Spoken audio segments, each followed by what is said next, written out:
Hello, my name is Mahdi Al-Husseini, along with Muhammad Al-Husseini, my fellow team member on this project, and today we'll be presenting our project for CS6460 titled Tensor Tigers. Now, Tensor Tigers at the highest level is basically a STEM program dedicated to some extent for K through 12, but more specifically high school and collegiate students to teach them some of the basics of various fields of engineering through the development of an autonomous soapbox car. And we'll get into exactly what all that means momentarily.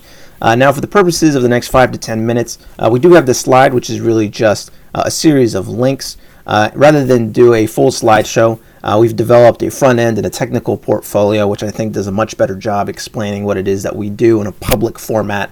And then we'll close off this presentation by actually showing you the car in action in a public setting, so that should be a lot of fun.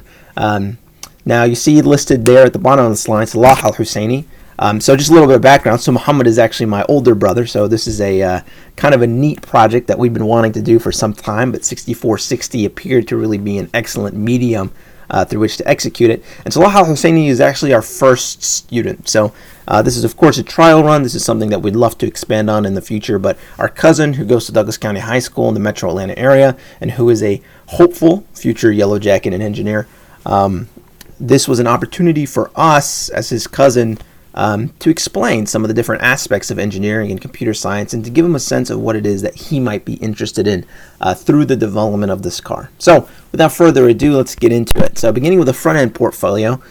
So Tensor Tigers, one of the things you'll notice quite quickly is it's kind of expanded pretty significantly. So of course this is a class project, but Tensor Tigers itself has actually now been registered as a 5013 nonprofit organization with the IRS and is listed there as dedicated to supporting STEM education for K through 12 and undergraduate students through the development of an autonomous soapbox car. And so the culminating aspect of this project for us was quite cool. So Google, yes, the company, Google holds what they call the Georgia Gravity Games each year, and they've been holding it for the past 6 years in our hometown of Douglasville, Georgia. And this is just a traditional soapbox car race for the most part, but beginning with last year, what they did was they actually introduced an autonomous division.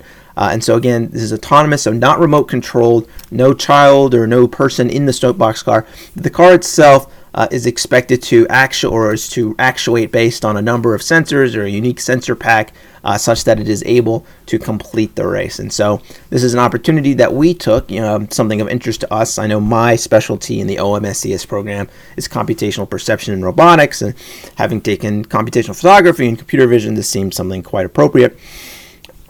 And so what you see here on this front end portfolio is basically a number of images of the development of the car, of the race, of some of the things that came thereafter, and I just want to go through them quite briefly. So this is a pretty neat photo. So there's me, and we won actually first place in the autonomous division, so that's the trophy right there.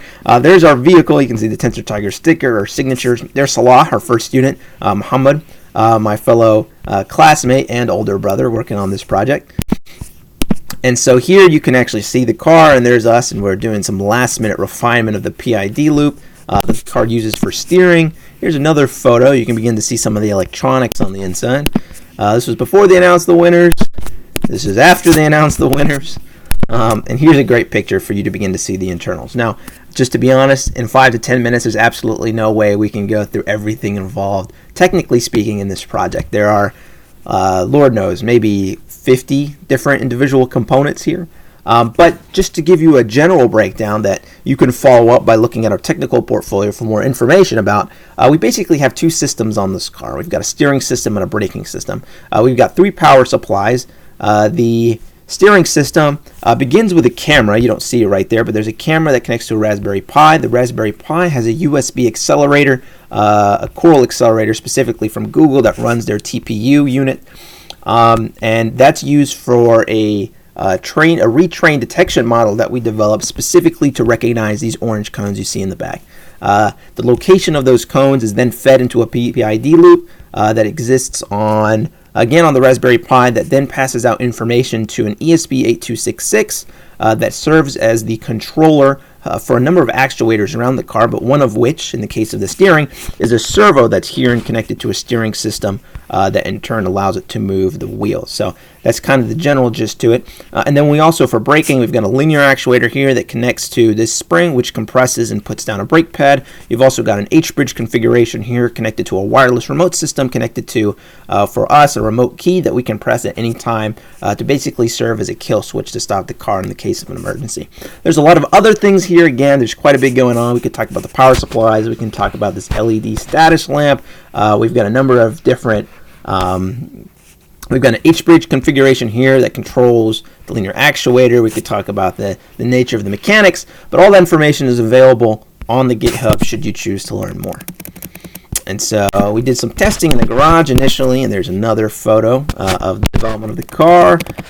Here's a cool photo. This is actually our dad, who's a big supporter, so thanks, Dad. But we also here, this is a cool photo because you can see the ramp on which the cars are released as they begin to go down the hill and compete in the race. And we'll show you a little bit of video from the race, but after the completion of the race, of course, this is a CS6460 course, not necessarily AI for robotics. And in an effort to really bring the educational aspect out, we had our first student, Salah, actually give a presentation at his high school to his class about the development of the project, and it went very well. And you can see him here presenting about our power converters. And this is also a picture. There's me. You can see there's the race day video we showed. There's Salah, our car with the green status LED going, and of course the class as a whole. I think they really enjoyed it. So they had an opportunity to put their hands on the car and see the internals, and I think it was really quite inspiring for a lot of them.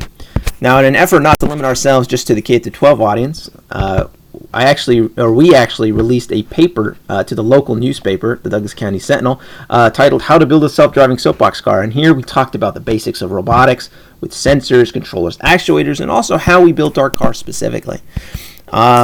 Here is after the race, so we were again featured in the local newspaper. I didn't write this one, but here you can see us listed in the autonomous class under Douglas County High School with Salah, myself, and my brother Muhammad, and of course our car here. And then we actually are sponsored by Walmart, and they paid for the entirety of our material costs. So again, if you're interested in going into the technical portfolio, that's here. I won't dig into it for the sake of time, but you're welcome to do that. But we do want to close this presentation by actually showing you a video of the car. Now, the car did not actually complete the entire track. We had a mechanical failure that you'll see where it caused the car to veer to the right and into the haystacks. But it did get significantly far, and we truly believe if it wasn't for the mechanical failure, we would have been able to complete the race. So without further ado, enjoy. Here are high school kids taking on that challenge themselves. Just think the kind of engineering and science is going to be done in the future with kids like that are looking at these challenges and attacking them at a high school age. We are here on the cusp of driverless cars, and right here in Douglasville, we get to see some of the first making it happen right here. This is historic. So there's me. We've got a laptop. So we also have a wireless router in my backpack that allows us to regularly collect data from the car as it's racing. And there's Muhammad right over there. So we're in the back. So we'll let, of course, the students. We're letting Salah take the wheel on this one.